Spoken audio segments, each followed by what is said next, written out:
Hi, welcome to Chandra's Kitchen. இன்னைக்கு நம்மளுடைய நிகழ்ச்சியில மேங்கோ ஐஸ்கிரீம் எப்படி செய்யறதுன்னு பார்க்கலாம். இதுவரைக்கும் Chandra's Kitchen-ஐ சப்ஸ்கிரைப் செய்யாதவர்கள் ரெட் கலர் சப்ஸ்கிரைப் பட்டனை பிரஸ் பண்ணி சப்ஸ்கிரைப் பண்ணிக்கோங்க. கூடவே பக்கத்துல இருக்கிற பெல் பட்டனை பிரஸ் பண்ணுங்க. எங்களுடைய அப்டேட்ஸ் உடனுக்குடன் உங்களை வந்து சேரும். சர்க்கரை பொடி, ஃப்ரெஷ் க்ரீம், மாம்பழம் இந்த மூணு மட்டும் வச்சு தான் இப்போ நம்ம ஐஸ்கிரீம் செய்ய போகிறோம். மாம்பழம் வந்து நல்லா பழுத்ததா நல்லா இனிப்பாக இருக்கிறதா பார்த்து எடுத்துக்கோங்க.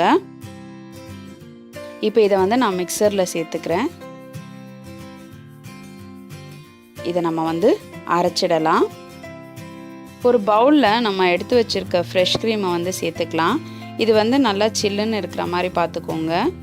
இப்போ நான் வந்து ஃப்ரெஷ் க்ரீமை இதோடு சேர்த்துட்டேன். இப்போ நான் வந்து ஹேண்ட் பிளெண்டர் மூலமா இதை நல்லா அடிச்சிடுறேன். இது வந்து நல்லா உங்களுக்கு டபுள் ஆகி வரும். இப்போ இந்த மாதிரி நல்லா பிளெண்ட் பண்ணிக்கோங்க. இப்போ நம்ம பொடி செஞ்சு எடுத்து வச்சிருக்க சக்கரை பொடியை இதோட சேர்த்துடலாம். சேர்த்துட்டு இதையும் சேர்த்து நல்லா அடிச்சிடுங்க.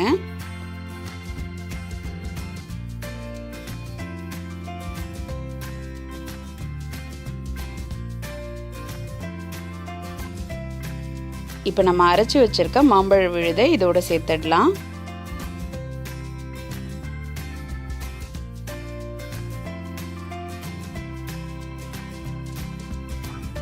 இதுக்கு நான் எந்த ஒரு ஃபுட் கலரும் சேர்க்கல. உங்களுக்கு தேவைப்பட்டா நீங்க ஃபுட் கலர் சேர்த்துக்கோங்க.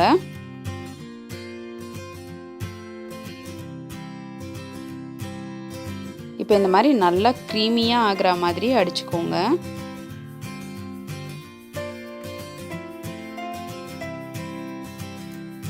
இப்போ இந்த மாதிரி நல்லா இதை வந்து அடிச்சிடுங்க. இப்போ பார்த்தீங்கனாலே நல்லா தெரியும் இது எவ்வளோ க்ரீமியாக இருக்குது அப்படின்ட்டு. இப்போ நம்ம ஒரு பவுலில் இந்த மேங்கோ மிக்ஸை சேர்த்துடலாம்.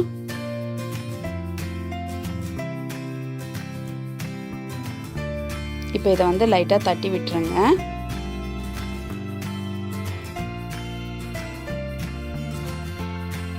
இதை வந்து ஈவனாக ஸ்ப்ரெட் பண்ணியும் விட்டுறலாம். இந்த மேங்கோ ஐஸ்கிரீமுக்கு நீங்கள் டாப்பிஸ் கூட போட்டுக்கலாம்.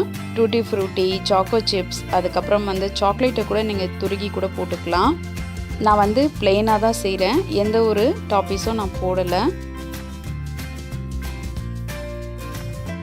இப்போ இதை நம்ம மூடி வச்சிடலாம். இது வந்து ஒரு 8லேருந்து 10 மணி நேரம் ஃப்ரீசரில் வச்சுருங்க. இப்போ நான் வந்து 8 மணி நேரம் வச்சுருக்கேன். இப்போ பார்த்தீங்கன்னா நல்லா இது செட் ஆகிடுச்சு. இப்போ நம்மளுடைய மேங்கோ ஐஸ்கிரீம் சூப்பராக ரெடியாக இருக்குது. நம்ம வந்து ஒரு கரண்டி மூலியமாவோ இல்லை வந்து ஐஸ்கிரீம் ஸ்கூப் வச்சோ இதை நம்ம வந்து எடுத்துகிட்டு சர்வ் பண்ணிக்கலாம். இப்போ நான் வந்து ஒரு கரண்டியில் வந்து இந்த ஐஸ்கிரீமை எடுத்துட்டேன். ஐஸ்கிரீம்னாலே எல்லாருக்கும் ரொம்ப பிடிக்கும். இந்த சுவையான ஐஸ்கிரீமை நீங்களும் உங்கள் வீட்டில் செஞ்சு பார்த்துட்டு உங்களுடைய ஃபீட்பேக்கை எங்களுக்கு சொல்லுங்கள். மேலும் இது போன்ற சுவாரஸ்யமான தகவல்களை அறிந்து கொள்ள எங்கள் சந்திராஸ் கிச்சனை சப்ஸ்கிரைப் செய்யுங்கள். உங்களுடைய கமெண்ட் பாக்ஸில் போடுங்க. லைக் அண்ட் ஷேர் பண்ணுங்கள்.